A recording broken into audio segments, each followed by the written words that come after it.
Dear aspirant Manu academy में आप सभी लोगों का स्वागत है। यहाँ पे आपको एक ऑर्डर नज़र आ रहा है। ये ऑर्डर है जयपुर हाई कोर्ट का, जो डिप्लोमा वर्सेस बीटेक का केस चल रहा था उसका।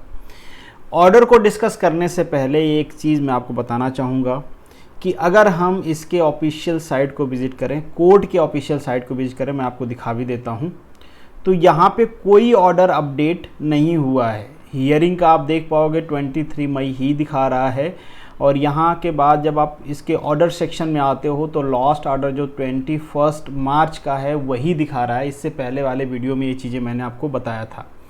पर जो ऑर्डर मैं इससे पहले आपको दिखा रहा था, एक ऑर्डर व्हाट्सएप पे, टेलीग्राम पे सर्कुलेट हो रहा है। अब वो कितना ऑथेंटिक है वो मुझे नहीं पता है।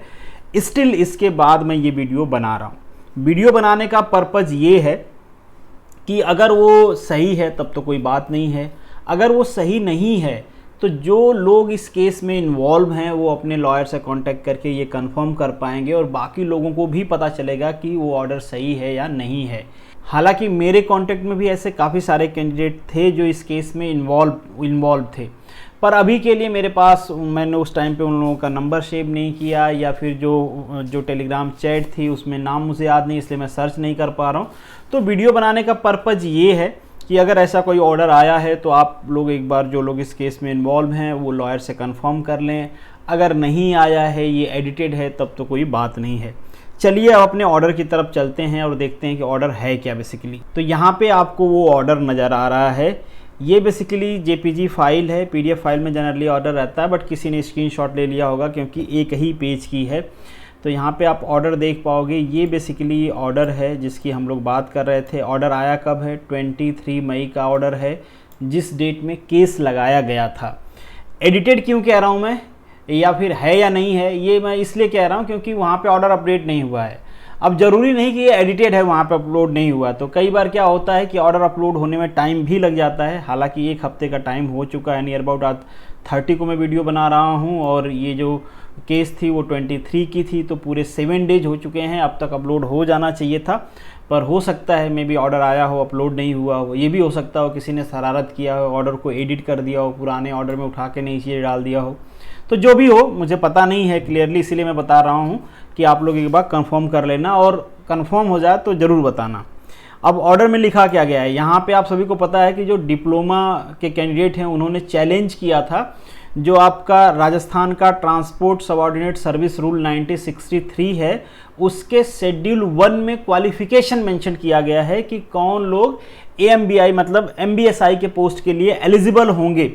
तो उसी शेड्यूल को चैलेंज किया गया था। कहा गया था कि इस शेड्यूल के हिसाब से बीटेक एलिजिबल नहीं है। मैं आपको वो शेड्यूल भी दिखा देता हूं कि वहां पे क्या मेंशन्ड है। तो यहाँ पे आपको शेड्यूल 1 नज़र आ रहा है। शेड्यूल 1 में आप देखोगे तो यहाँ पे क्वालिफिकेशन में ये मेंशन किया गया है कि must have pass the secondary examination of the recognised board and a diploma in the automobile और मैकेनिकल इंजीनियरिंग 3 ईयर डिप्लोमा होना चाहिए। इसके बाद यहाँ पे एक्सपीरियंस की बात किया गया है, ये सारी चीज़ें। तो इसी के बेसिस पे ये चैलेंज किया गया था। चूँकि यहाँ पे हायर डिग्री मेंशन नहीं है, इक्विवेलेंट डिग्री मेंशन है यहाँ पे।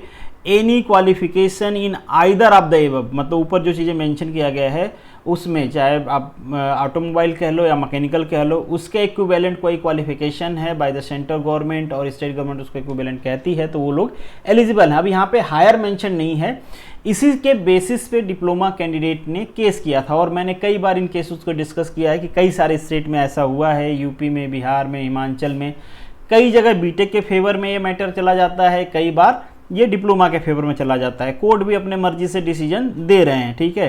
तो आप रैंडम ही कह सकते हो कि चीज़ें रैंडम ही चल रही हैं। खैर, रैंडम हो या फिर सीक्वेंस में हो, प्रॉपर हो ना हो, उसमें तो हम लोग कुछ कह नहीं सकते क्योंकि कोर्ट का ऑर्डर है, जो ऑर्डर होगा वही देखना पड़ेगा। तो अब ऑर्डर पे चलते हैं। ये है पूरा ऑर्डर की कॉपी आपका। तो यहाँ पे आप देख पाओगे क्या कहा गया है। इन view that the matter council for the respondent. Respondent कौन है इसमें? मतलब सरकार है। सरकार ने या ट्रांसपोर्ट डिपार्टमेंट में जो बी को एलिजिबल कर रखा है या बीटेक को एलिजिबल कर रखा है, उसी को चैलेंज किया गया है। तो इसमें रिस्पोंडेंट कौन है? सरकार है, ठीक है। ये चीज़ें आप सभी को पता होंगी पहले से। तो यहाँ पे कहा गया है कि जो रिस्पोंडेंट है was given sufficient time to reply and proof himself eligible for this post. कहा गया भैया आपको टाइम दिया गया कि आप खुद को प्रूफ करो कि आप कैसे एलिजिबल हो, किस बेसिस पे एलिजिबल हो, उसका डॉक्यूमेंट सबमिट करिए आप। आगे कहा जाता है इस ऑर्डर में, in the absence of any supporting document in the favour of respondent, petitioner is right on own place and respondent is not eligible for the above post. कह रहे हैं जो पिटिशनर है मतलब डिप्लोमा वाले जो लोग हैं, कह रहे हैं वो अपने जगह पे सही हैं, और जो रिस्पोंडेंट हैं मतलब जो बीटेक के पक्ष ले रहे हैं, सरकार ले रही है, ट्रांसपोर्ट डिपार्टमेंट ले रहा है, या फिर बीटेक के कुछ कैंडिडेट हो सकता है खुद को इनरोल कर लियो केस में, तो ये लोग क्या हैं मतलब यहाँ पे एलिजिबल नहीं है, उन्होंने वो प्रूफ नहीं कर पाए, डॉक्यूमेंट्स नहीं दे पाए कि वो एलिजिबल होने चाहिए। तो यहाँ पे आगे लिखा है, order is given to the respondent and the recruiting body, मतलब जो रिस्पोंडेंट हैं वो और रिक्रूटिंग बॉडी के कौन है, RSMSSB, मतलब राजस्थान का जो स्टाफ सिलेक्शन बोर्ड है उनकी बात कर रहे हैं। Get out higher qualification candidate and revise the result, कह रहे हैं बाहर निकालो। अब ये जो लैंग्वेज है ना, क्या ऐसी लैंग्वेज कोर्ट यूज़ करती है ये मुझे नहीं पता यार। तो बस मुझे ये जो गेट आउट हायर क्वालिफिकेशन ना, इसी लैंग्वेज पे बस शक हुआ कि मे बी ये एडिटेड तो नहीं है, क्योंकि वहाँ पे अपडेट भी नहीं है, इसलिए भी मैं कह रहा हूँ सही भी हो सकता है, ऐसा ऑर्डर भी आ सकता है, दोनों में से कुछ भी हो सकता है। ये जो कैंडिडेट हैं वही क्लैरिफाई कर पाएंगे। पर इस ऑर्डर को अगर हम लोग सही माने तो इस ऑर्डर के हिसाब से बीटेक को जो MBSI की पोस्ट है वहाँ से हटा दिया गया है, और कोर्ट ने कहा है कि आपका जो रिजल्ट है आप उसको रिवाइज करो as per the diploma qualification. मतलब अब केवल और केवल डिप्लोमा वाले कैंडिडेट एलिजिबल होंगे जिनके पास एक्सपीरियंस होगा, जिनके पास हैवी ड्राइविंग लाइसेंस होगा। मतलब क्राइटेरिया क्या हो जाएगी इस ऑर्डर के हिसाब से कि आपके पास डिप्लोमा होना चाहिए मैकेनिकल और ऑटोमोबाइल में, ये आपके इसके साथ साथ आपके पास 1 साल का एक्सपीरियंस होना चाहिए, heavy motor vehicle, light motor vehicle, diesel petrol के वर्कशॉप का बनाने का उसको, और थर्ड वन कि आपके पास HMB ड्राइविंग लाइसेंस होना चाहिए। तो दिस इज़ द ऑर्डर। कितना सही है कितना गलत है इसको मैं श्योरिटी के साथ नहीं कह सकता, ये आपको कंफर्म करना है।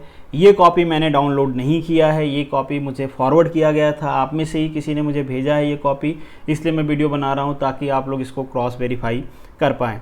तो चलिए, this is the end of this video. Thank you so much for watching this. मिलेंगे नेक्स्ट वीडियो में, तब तक के लिए all the best, good luck.